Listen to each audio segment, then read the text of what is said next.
राम राम। मन में अगर किसी प्रकार का भय है तो उसका सीधा सा अर्थ यह है कि आप न केवल स्वयं के लिए बल्कि दूसरों के लिए भी खतरा है।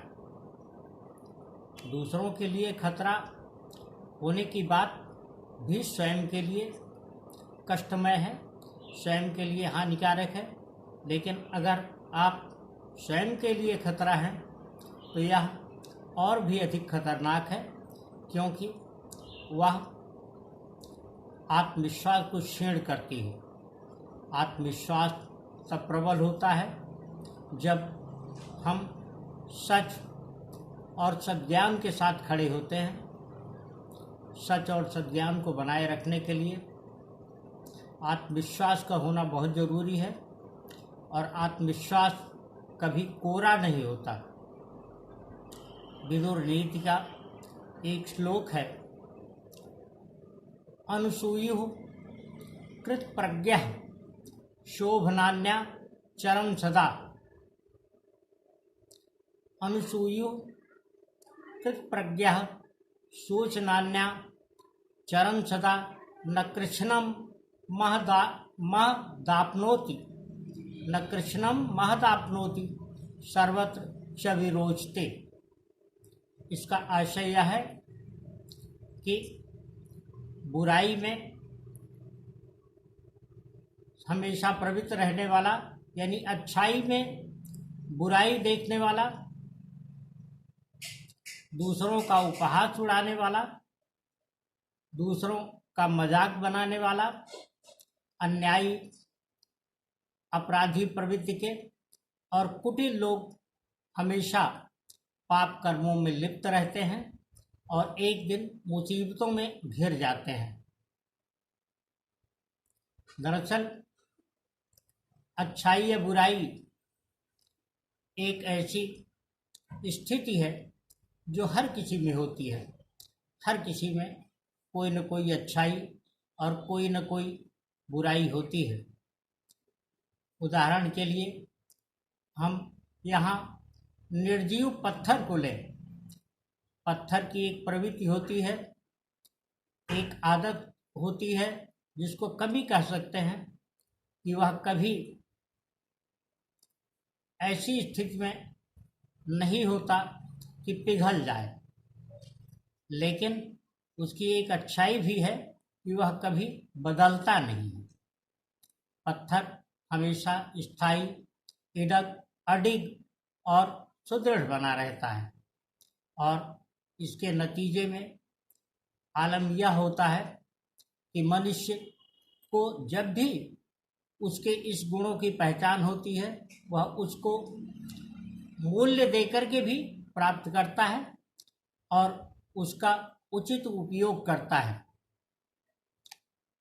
कुछ लोग जब आवश्यकता पड़ती है तो पत्थर को तोड़ लेते हैं, तब भी पत्थर कोई शिकायत नहीं करता, और जो पत्थरों को तराश कर अपने इस्तेमाल में ले आते हैं, उनकी आकृतियां बनाते हैं, मूर्तियां गढ़ते हैं, उनसे भी पत्थर को कोई शिकायत नहीं होती।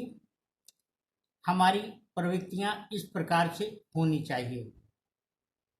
दरअसल यह हम पर है कि हम किस तरीके से हों, लेकिन हमारा परीक्षण इसी आधार पर होता है कि हम अच्छे हैं अथवा बुरे हैं, वह इस रूप में कि हम किससे क्या चीज प्राप्त करते हैं।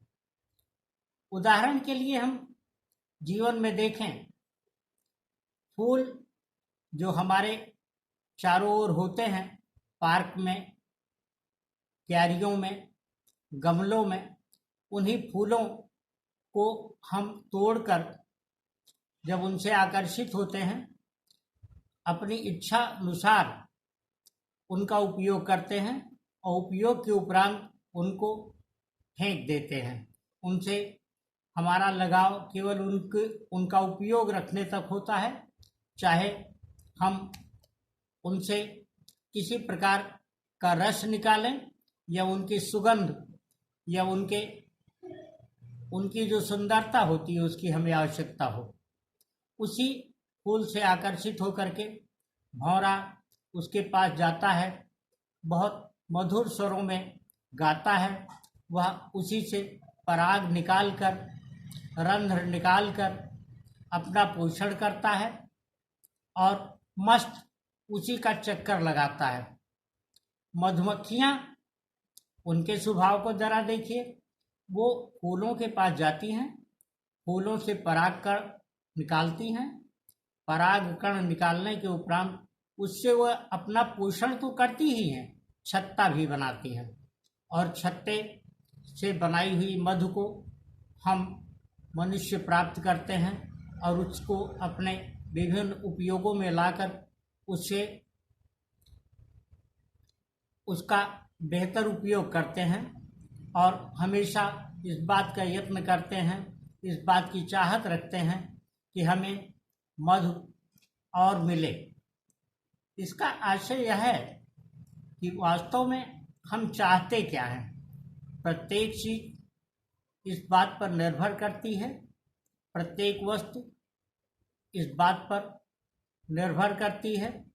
प्रत्येक मनुष्य भी इसी प्रकार से होता है कि हम अपने संबंधों में किससे क्या चाहते हैं।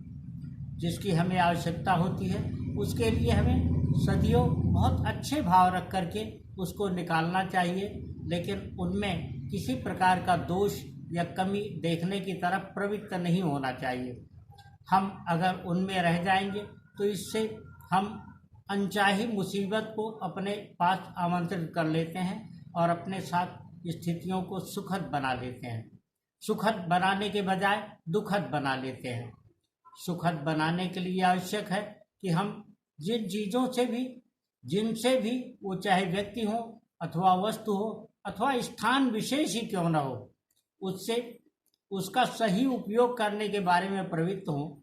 और जब हमें यह आदत बन जाएगी, हमारी आदतों में यह बात शुमार हो जाएगी, तो हम हमेशा अपने साथ सुख को जोड़ेंगे और सुख ही प्राप्त कर पाएंगे। हमें इसके आगे यह कहने की आवश्यकता नहीं रहेगी, यह सोचने की आवश्यकता नहीं रहेगी कि स्थितियां कैसे हमारे अनुकूल हों। जब भी हम किसी भी वस्तु से अपने उपयोग की सामग्री निकाल करके उसको ध्वंस करने से बचेंगे, उसको नष्ट करने से बचेंगे, उसे कुचलने से बचेंगे, तो हम ऐसी स्थिति भी अपने साथ प्राप्त कर सकते हैं जब वह हमेशा या दोबारा जब भी आवश्यकता पड़े हमारे उपयोग में आए। राम राम।